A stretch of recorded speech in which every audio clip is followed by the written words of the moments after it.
Silakan. Ini ada Pak Agus ya, Kabak Polres Hulu Sungai Selatan.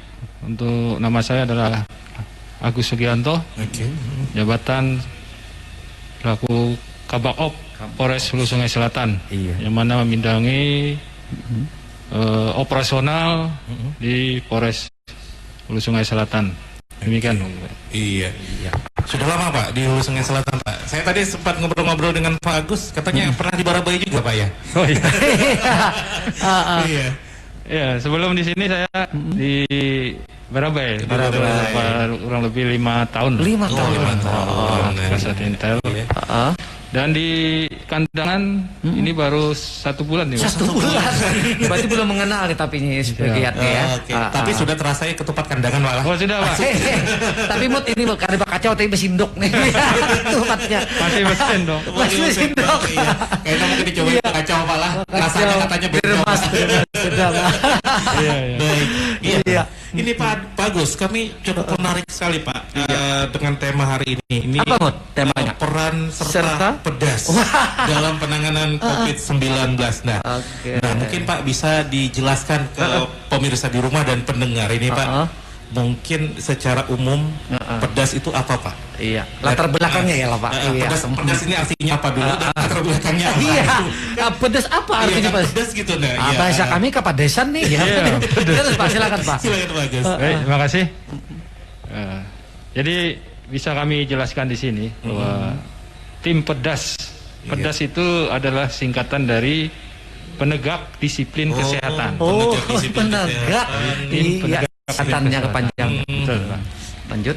Nah, latar belakang pembentukannya ini adalah dari hasil kajian dan evaluasi dari pemerintah pusat ya, di mana dalam perkembangannya penyebaran COVID-19 ini, Provinsi Kalsel termasuk dalam 8 provinsi prioritas dari 34 provinsi yang nilai atau angka penyebaran COVID-nya cukup tinggi, sehingga dijadikan 8 provinsi prioritas, di mana target yang diharapkan untuk terkait itu adalah yaitu 1, menurunkan angka positif COVID-19, yang kedua meningkatkan angka kesembuhan, dan yang ketiga adalah menurunkan angka kematian. Inilah target yang diharapkan pemerintah agar bisa dapat dicapai dan dilaksanakan dengan langkah-langkah antisipasi maupun untuk penanggulangannya.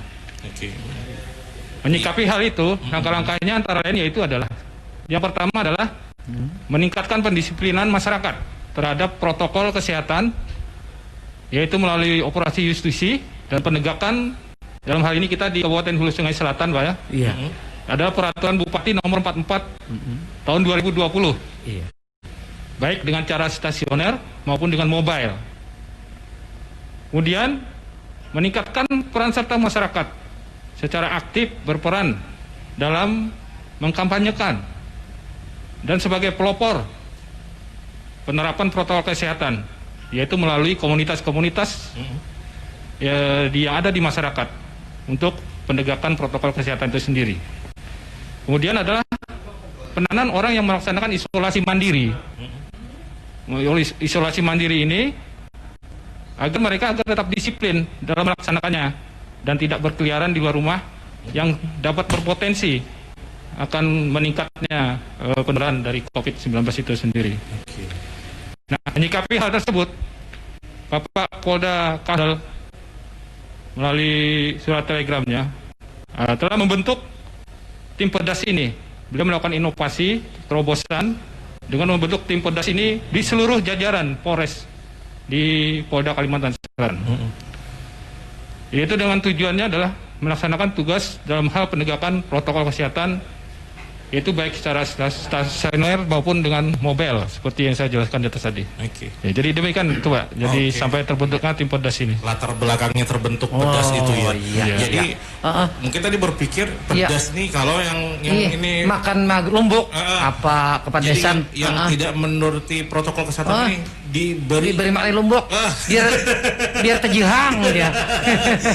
Iya. Jadi ternyata bukan diri ya. Bukan. Perdas tadi adalah itu tadi penegakan disiplin kesehatan. Tim penegak disiplin kesehatan. Iya betul. Iya. Selanjutnya ini ngomong-ngomong tadi latar belakang sudah Perdas itu juga sudah disampaikan Pak. Untuk anggotanya sendiri Pak terdiri dari mana saja Pak? Anggota tim Perdas ini. Dan siapa saja apa Pak? kriteria khususnya Pak? Oh iya, baik. Jadi anggota Perdas ini itu sangat bersinergi. Anggotanya adalah terdiri dari anggota Polri itu sendiri, dari TNI, Satpol PP, yang bersinergi dengan Dinas Kesehatan maupun Puskesmas, serta gugus tugas penanganan COVID-19 yang ada di Kabupaten Hulu Sungai Selatan.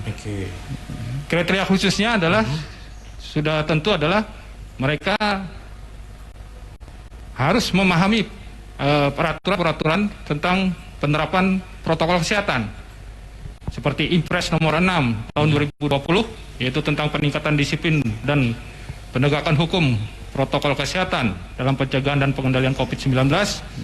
Kemudian peraturan Gubernur Kalimantan Selatan nomor 66 tahun 2020, yaitu tentang panduan tatanan masyarakat yang produktif dan aman dari COVID-19, dan peraturan kita sendiri yaitu peraturan Bupati nomor 44 tahun 2020 tentang penerapan disiplin dan penegakan hukum protokol kesehatan sebagai upaya pencegahan dan pengendalian COVID-19.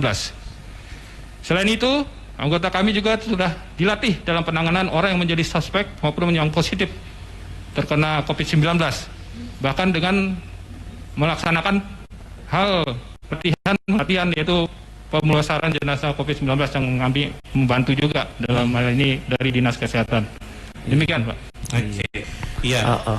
Jadi banyak Pak yang tergabung ya di tim Perdas ini, tidak hanya dari kepolisian saja Pak ya, tapi juga dari TNI, ada juga Satpol dari PP, Dinas Kesehatan juga Pak ya. Oke. Kalau masyarakat Pak, kayak misalnya kami nih Pak, boleh Pak masuk jadi tim Perdas juga Pak, misalnya. Itu bisa kita jadikan ini Pak. Jadi pelopor tadi. Pelopor. Itu P3K Pak. Pelopor penegakan protokol kesehatan. Inilah yang kita harapkan bisa membantu tugas-tugasnya juga. Betul. Sesuai dengan di komunitasnya. Iya. Misalnya di komunitas burung berkicau misalnya.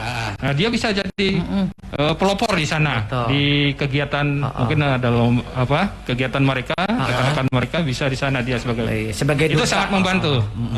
Iya. Mungkin kita ini bisa kepada pendengar ya Pak ya, boleh. pendengar untuk ayo kita pakai masker, ayo kita jaga jarak gitu lah. Iya. Misalnya tadi saya kan guru kuntau nih, berarti ini bukan penguntawan di Iya Pak.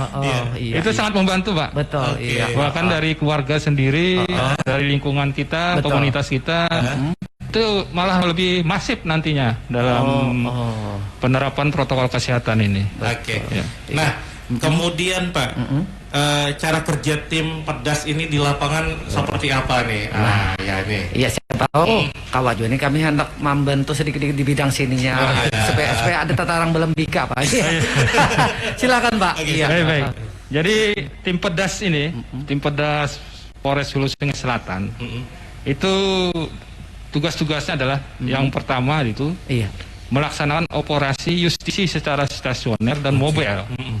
Itu dengan sasaran orang, tempat, dan giat masyarakat yang memprioritaskan pada zona merah.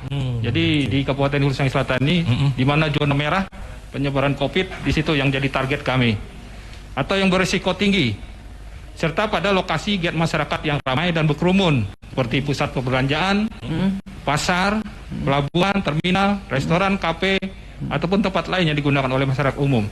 Dan tentu saja tim Perdas ini bersinergi dengan TNI dan Satpol PP serta Dinas Kesehatan.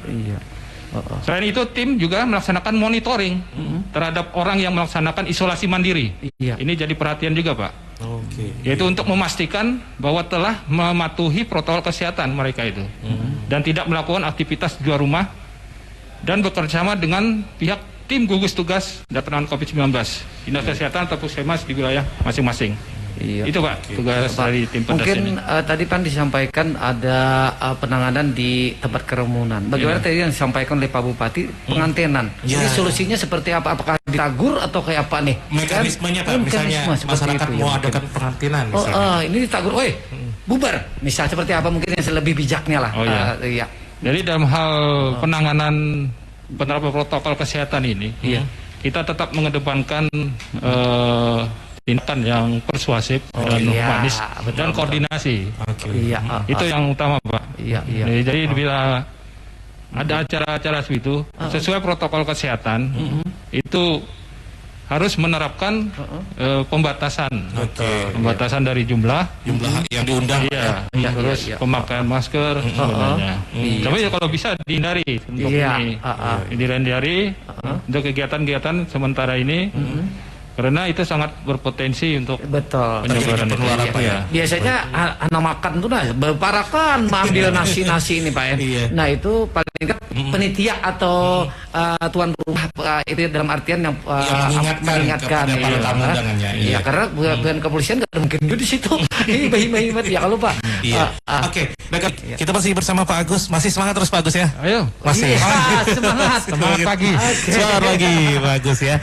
Baik Pak Agus, tadi kan kita sudah latar belakang pedas tadi sudah disampaikan, kemudian siapa saja yang ada di tim pedas itu dan cara kerja tim pedas ini sendiri. Nah, apakah ada Pak pendirian posko khusus untuk pedas ini Pak? Dan kalau ada di mana saja, terus fungsi poskonya itu seperti apa itu Pak? Baik. Jadi posko untuk tim pedas ini ada di Polres Sungai Selatan. Yang fungsi utamanya adalah sebagai tempat koordinasi maupun perencanaan, pengumpulan data, pelaporan, pengawasan dan ANEP. Di mana di situ kita merencanakan kegiatan maupun target dari kegiatan dari tim pedas ini. Demikian Pak. Jadi di Polres ya Pak ya. Saya pikir tadi Pak ada mungkin di setiap kecamatan gitu ada poskonya mungkin dibikin. Jadi di Polres ya posko utama gitu Pak ya. Kita dibantu juga dari posek-posek. Posek ada juga. Iya. Nah Pak, kita ketahui bersama bahwa salah satu fungsi pedas tadi seperti Bapak sampaikan adalah penegakan protokol kesehatan. Nah, dengan kata lain kan ikut mengawal Perbup nomor 44 tahun 2020 ini Pak, yang sudah ditetapkan, yang mana beberapa sanksi bagi pelanggar sejauh ini. Sanksi seperti apa Pak yang sudah diberikan kepada pelanggar dari operasi justisi yang sudah dilakukan oleh tim pedas ini Pak? Baik. Jadi sanksi yang telah diberikan kepada para pelanggar ini, mana kita mengedepankan dari Satpol PP Pak ya, Peraturan Bupati, itu sesuai sebagaimana tercantum dalam Peraturan Bupati nomor 44 tahun 2020, yaitu dari berupa teguran lisan maupun tertulis, ke kerja sosial, perusahaan jadi jurkam COVID-19, dan yang terberat adalah sanksi denda, yaitu dari 50.000 sampai 250.000 rupiah. Itu Pak yang kita terapkan. Tapi sejauh ini ada juga Pak yang memilih sanksi denda Pak ya, dari sanksi-sanksi yang ada malah memilih didenda aja Pak ya. Pak, kalau untuk kerja pedas ini di wilayah kecamatan sendiri seperti apa Pak? Ya baik, jadi seperti saya jelaskan tadi bahwa tim kerja pedas di kecamatan itu dengan berkoordinasi dengan posek-posek. Kita di sini ada 11 kecamatan. 11 kecamatan Pak ya. Maka kita poseknya ada 10. Jadi disitulah selain giat pokok itu sendiri, di mana tim pedas akan datang membantu kegiatan dari wilayah-wilayah posek itu sendiri. Jadi untuk di polsek tiap kecamatan itu juga nanti akan turut serta membantu juga ya. Ya cukup menarik sekali ya rekan Ucak ya, perbincangan kita tentang tim penegak disiplin kesehatan ini. Jadi tidak hanya dari Polres saja, tapi gabungan dari beberapa elemen, tentunya untuk bagaimana masyarakat Hulu Sungai Selatan bisa patuh terhadap protokol kesehatan, apalagi kita punya Perbup nomor 44 tahun 2020 yang dimana sudah ada sanksinya Pak bagi para pelanggar sendiri Pak ya. Iya betul. Kita sapa juga selamat siang saja untuk pendengar Gema Amandit FM yang menyaksikan melalui live streaming Facebook ya, kami ucapkan selamat siang. Kemudian juga yang melalui Instagram juga di @amanditfm garis bawah FM ya. Kemudian nanti program Bupati Menjawab ini juga akan ditayangkan ulang di YouTube portal Amandit FM. Dan sekarang juga tengah berlangsung siaran langsungnya di HSS TV Net. Ini di YouTube ini ya. Jadi hendak nonton di Facebook kawa, hendak nonton di YouTube kawa. Aku di Instagram aja, kawa juga di Instagram. Aku pakai aku di radio barang aja. Iya, bisa juga. Jadi sangat memudahkan sekali untuk bisa mendapatkan informasi di program Bupati Menjawab pada siang hari ini. Iya. Dan mungkin ini rekan Amut, mungkin saya ingin tanya. Wah, nanya lagi. Silakan rekan Ojak, mungkin ada yang penasaran lagi nih mau ditanyakan mungkin kepada Pak Agus nih.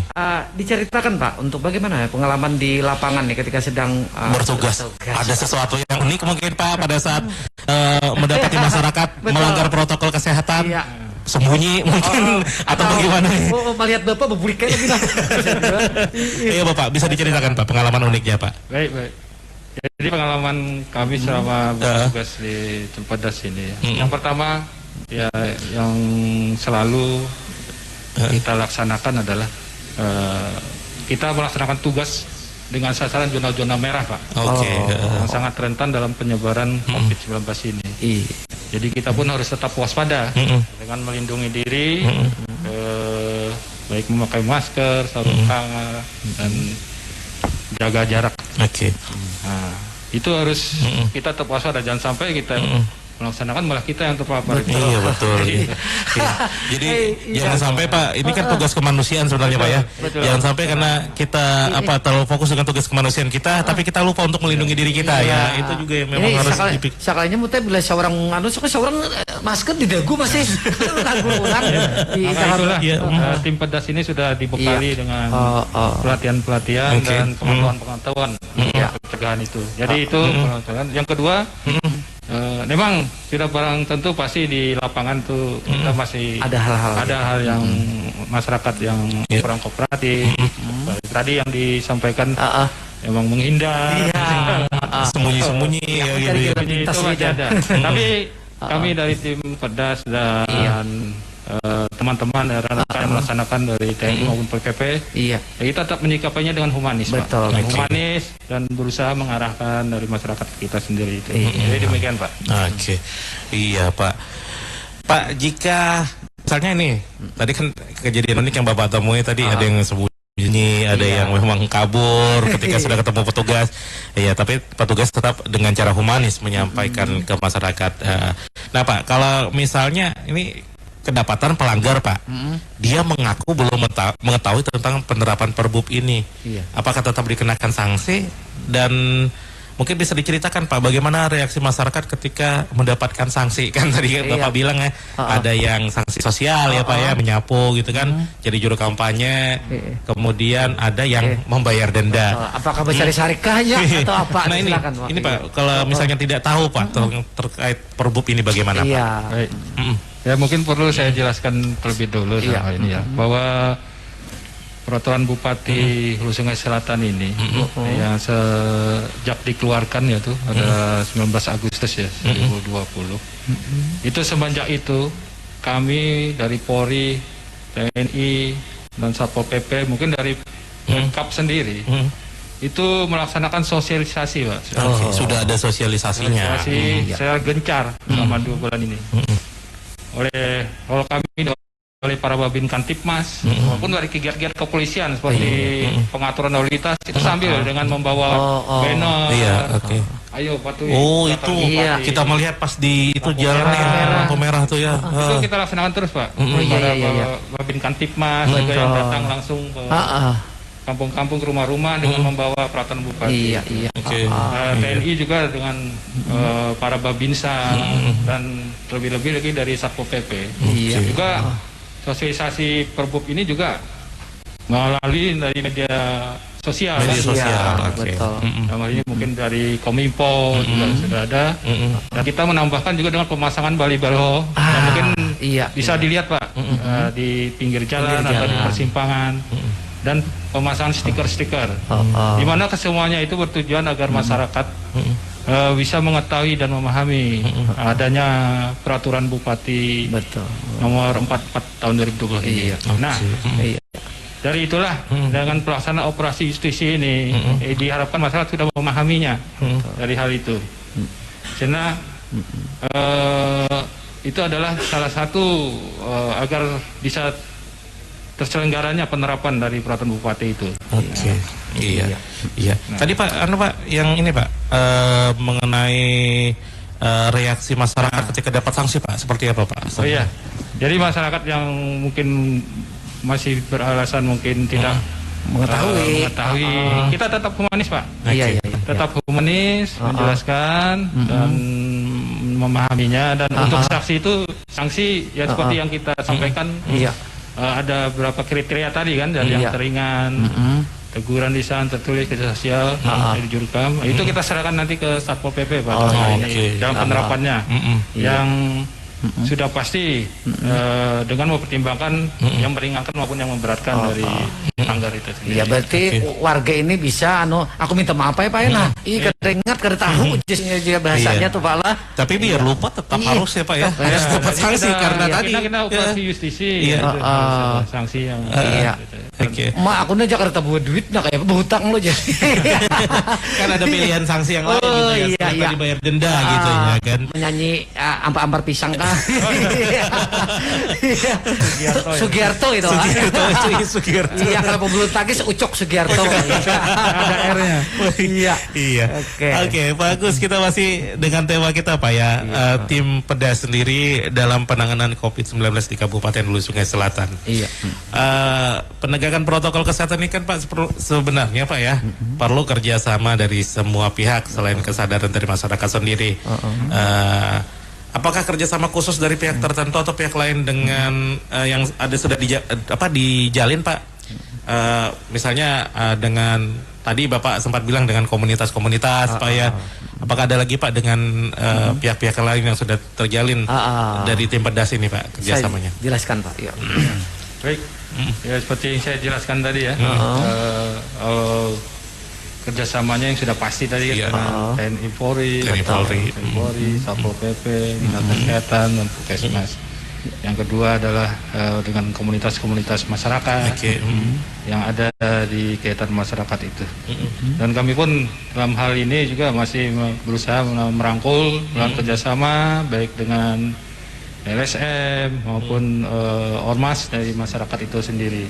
Ini akan terus kita gelorakan untuk dapat membantu dari penerapan dari protokol kesehatan ini Pak. Iya, ini sebenarnya spesial ke obrolan kita ini hari ini. Kenapa spesial? Karena Pak Agus ini sering berada di belakang layar. Betul. Tapi pada saat ini langsung muncul di layar kaca.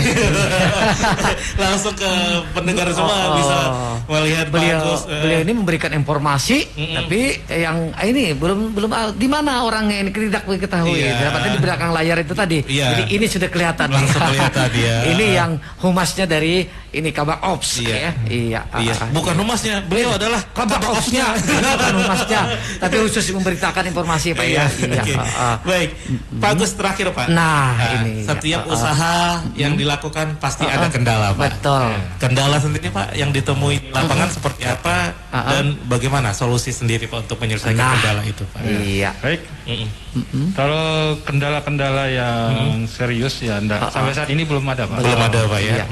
Kegiatan-kegiatan bisa kita laksanakan dengan lancar, terkoordinir dan secara sinergis dari kerjasama yang telah kita lakukan tadi. Kalau kendala umumnya ya biasa Pak, seperti sikap masyarakat, masih kooperatif itu seperti saya jelaskan kita tetap humanis dan mengedepankan persuasif tadi. Demikian Pak. Oke. Ada pesan-pesan Pak terakhir sebagai penutup yang ingin Bapak sampaikan kepada masyarakat? Mudah-mudahan lewat pesan ini juga masyarakat semakin patuh, semakin mengikuti apa yang sudah diatur di protokol kesehatan sendiri Pak. Baik, terima kasih kesempatan yang diberikan ini. Dalam kesempatan ini kami menghimbau bahwa tentu saja dalam upaya-upaya kita, yaitu pencegahan dan pengendalian COVID-19 ini harus kita lakukan secara bersama-sama, baik oleh pemerintah maupun oleh masyarakat itu sendiri. Ya. Perlu kesadaran kita semua akan bahayanya atau ancaman COVID-19 ini, yang memang tidak terlihat COVID ini, namun nyata dan banyak sudah korban yang berjatuhan, maupun yang sekarang ini masih dirawat di rumah sakit. Untuk itu kepada masyarakat kami himbau untuk lebih meningkatkan dan lebih mendisiplinkan dirinya dalam hal penerapan protokol kesehatan, yaitu dalam setiap aktivitas dan bahkan di lingkungan keluarga itu sendiri, yaitu secara sederhananya yaitu dengan menerapkan 4M, Pak. 4M, iya. Yaitu 1, memakai masker, 2, mencuci tangan dengan sabun, 3, menjaga jarak, dan yang keempat adalah menghindari kerumunan tadi yang sudah disampaikan oleh Pak Bupati. Hal ini untuk melindungi diri kita sendiri, orang lain, dan keluarga kita, anak-anak kita, dan terutama orang tua kita yang rentan, Pak. Orang tua, karena mereka adalah sangat mudah terkena COVID-19 ini, kan akibatnya kan bisa lebih fatal dibandingkan kita yang masih muda, mungkin masih imunnya masih kuat, itulah. Jadi itu, Pak, kami bisa sampaikan saat ini. Mari bersama-sama kita mendisiplinkan diri dalam protokol kesehatan ini, tidak lain dan tidak bukan agar kita terhindar dan bisa terlindungi dari COVID-19 yang sangat meresahkan ini. Mudah-mudahan cepat berlalu, Pak ya. Betul. Kalau tadi Bapak menyampaikan ada 4M. Kalau bisa ditambahi makan kenyang, mandi bekunyong. Iya. Baik, Pak Agus, terima kasih, Pak. Mudah-mudahan kita tadi kata Bapak, kami sebagai penyiar bisa jadi pelopor masyarakat untuk terima kasih, Pak ya. Sesuai tugas kami, membantu tugas tim pedas ini. Pedas, jangan kebagian lumbuk aja. Terima kasih Mitra Amandit sudah bergabung bersama kami menyaksikan di live streaming di Facebook, Instagram juga, Instagram @amandit_FM, kemudian di YouTube HSSTV.net. Nanti juga bisa disaksikan ulang juga di YouTube portal Amandit FM ya. Yang pasti simak terus talk show yang dihadirkan di Radio Gema Amandit. Di hari Selasa ada Desa Menyapa. Nanti ada lagi program baru, lebih kenal, lebih dekat. Itu jenis profil-profil ya. Kemudian juga nanti ada kami hari Rabu. Kami kunjungan ke desa nanti insya Allah ada juga ada kami. Warung dangdut jalan lagi. Seperti itu. Warung dangdut kami sediakan.